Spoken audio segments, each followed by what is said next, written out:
ರೈತ ಬಾಂಧವರಿಗೆ ಎಲ್ಲರಿಗೂ ಗುಡ್ ಆಫ್ಟರ್ನೂನ್. ಇವತ್ತು ಗೋಣಿಪುರ ಅನ್ನೋ ಹಳ್ಳಿಯಲ್ಲಿ ನನ್ನ ವಿಸಿಟಿಂಗ್ ಕರೆದಿದ್ರು, ಹೋಗಿದ್ದೆ. ಅವರು ಆಲ್ರೆಡಿ ಬದನೆ ಗಿಡಕ್ಕೆ ತೊಗೊಂಡಿದ್ರು ಬ್ರಹ್ಮಾಸ್ತ್ರ ಮಾಡೋದಕ್ಕೆ. ಹಾಗೆ ಪಕ್ಕದಲ್ಲೂ ಕೂಡ ಹೀರೆ ಗಿಡಕ್ಕೆ ಮತ್ತು ಹೂವಿನ ಗಿಡಕ್ಕೆ ಸ್ಪ್ರೈ ಮಾಡಿದರು. ಅದೆಲ್ಲ ತುಂಬ ಅದ್ಭುತವಾಗಿ ರಿಸಲ್ಟ್ ನೋಡಿದ್ರು. ಅವ್ರಿಗೆ ತುಂಬ ಖುಷಿಯಾಯಿತು. ಮೇಡಮ್, ತುಂಬ ನಮ್ಮ ಹೀರೆ ಗಿಡನೂ ತುಂಬ ಉಜಿ ಇದೆ, ಹಂಗಾಗಿ ನಾನು ನಿಮ್ಮ ಧನ್ವಂತರಿ ಪ್ರಾಡಕ್ಟ್ನೇ ಯೂಸ್ ಮಾಡ್ತೀನಿ ಮೇಡಮ್ ಅಂದರು. ಸರ್, ಯೂಸ್ ಮಾಡಿ ಅಂತ ರೆಫರ್ ಮಾಡಿದೆ.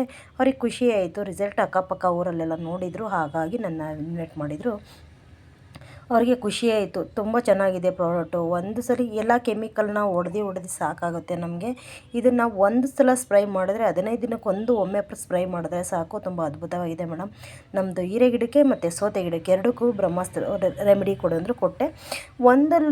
ಒಂದು ಸೂಪರ್ ಫೈನು, ಒಂದು ಅಗ್ನಿ 1/4 ಲೀಟ್ರ್ ಅಗ್ನಿಗಾರ್ಡು, 1 ಲೀಟ್ರ್ ಗಂಜಲ, ಅರ್ಧ ಲೀಟ್ರ್ ಬೇವಿನ ಎಣ್ಣೆನ ಹಾಕಿ ಮಿಶ್ರಣ ಮಾಡ್ತಾಯಿದ್ದಾರೆ.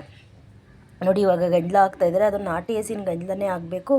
ಬೇರೆ ಹಸಿನ ಗಂಜಲ ಸೀಮೆ ಹಸಿಂದೆಲ್ಲ ಆಗೋಲ್ಲ, ನಾಟಿ ಹಸಿಂದೇ ಆಗಬೇಕು. ನನಗೆ ತುಂಬ ಖುಷಿಯಾಗುತ್ತೆ. ನನ್ನ ಕಂಪನಿ ಧನ್ವಂತರಿ ಪ್ರಾಡಕ್ಟ್ನ ಯೂಸ್ ಮಾಡಿ ರೆಫರ್ ಮಾಡೋದಕ್ಕೆ ತುಂಬ ಖುಷಿಯಾಗುತ್ತೆ. ನೋಡಿ, ಒಂದೇ ಥರ ರೊಟೇಷನ್ ಬರಬೇಕು ಅಂತ ಹೇಳಿ ನಾನು ಹೇಳ್ಕೊಟ್ಟು ಖುದ್ದಾಗಿ ನಾನೇ ನಿಂತ್ಕೊಂಡು ರೆಮಿಡಿಯನ್ನು ಕೊಟ್ಟು ಸ್ಪ್ರೈ ಮಾಡಿಸ್ತಾ ಇರೋವಂಥದ್ದು. ನೋಡಿ, ಆಲ್ರೆಡಿ ಚೆನ್ನಾಗಿ ಕಲಿಸ್ತಾ ಇದ್ದಾರೆ, ಮಿಶ್ರಣ ಮಾಡ್ತಾಯಿದ್ದಾರೆ. ಉಲ್ಟಾ ಸೀದಾ ಕಲಸಂಗಿಲ್ಲ, ಒಂದೇ ಸಲ ರೊಟೇಷನ್ ಬರಬೇಕು.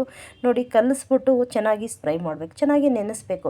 ರೆಕ್ಕೆಗೂ ಮೂಲೆಗೂ ಸುಳಿಗೆ ಎಲ್ಲದಕ್ಕೂ ಚೆನ್ನಾಗಿ ಬಿದ್ದರೆ ಗಿಡ 3 ದಿನದಲ್ಲೇ ಅದರ ಬದಲಾವಣೆನ ತೋರಿಸ್ತದೆ. ಕೆಮಿಕಲ್ನ ಹೊಡೆಯೋದ್ರಿಂದ ಬದಲಾವಣೆ ಕಾಣಲ್ಲ, ಹೊಡಿತಲೇ ಇರಬೇಕು ವಾರಕ್ಕೊಂದ್ಸಲ. ನನ್ನ ಧನ್ವಂತರಿ ಪ್ರಾಡಕ್ಟು ತುಂಬ ಅದ್ಭುತವಾಗಿದೆ ಅಂತ ಹೇಳೋಕ್ಕೆ ನನಗೆ ಖುಷಿ ಪಡ್ತೀನಿ. 3 ದಿನದಲ್ಲೇ ಬದಲಾವಣೆ ಕಾಣುತ್ತೆ. ಅಂದರೆ ಅಕ್ಕಪಕ್ಕ ನೋಡಿದರು ಅವರು ರಿಸಲ್ಟ್ನ. ಅವರೇ ಕೂಡ ಖುದ್ದಾಗಿ ನನಗೆ ಇನ್ವೈಟ್ ಮಾಡಿದರು, ಹೋಗಿದ್ದೆ.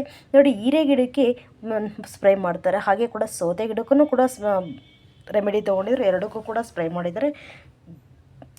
ಪ್ರತಿಯೊಬ್ಬ ರೈತರಿಗೆ ಹೇಳೋದಷ್ಟೇ, ಕೆಮಿಕಲ್ನ ಯೂಸ್ ಮಾಡಬೇಡಿ, ಆರ್ಗ್ಯಾನಿಕ್ ಬನ್ನಿ ಅಂತ ನಾನು ಹೇಳೋಕ್ಕೆ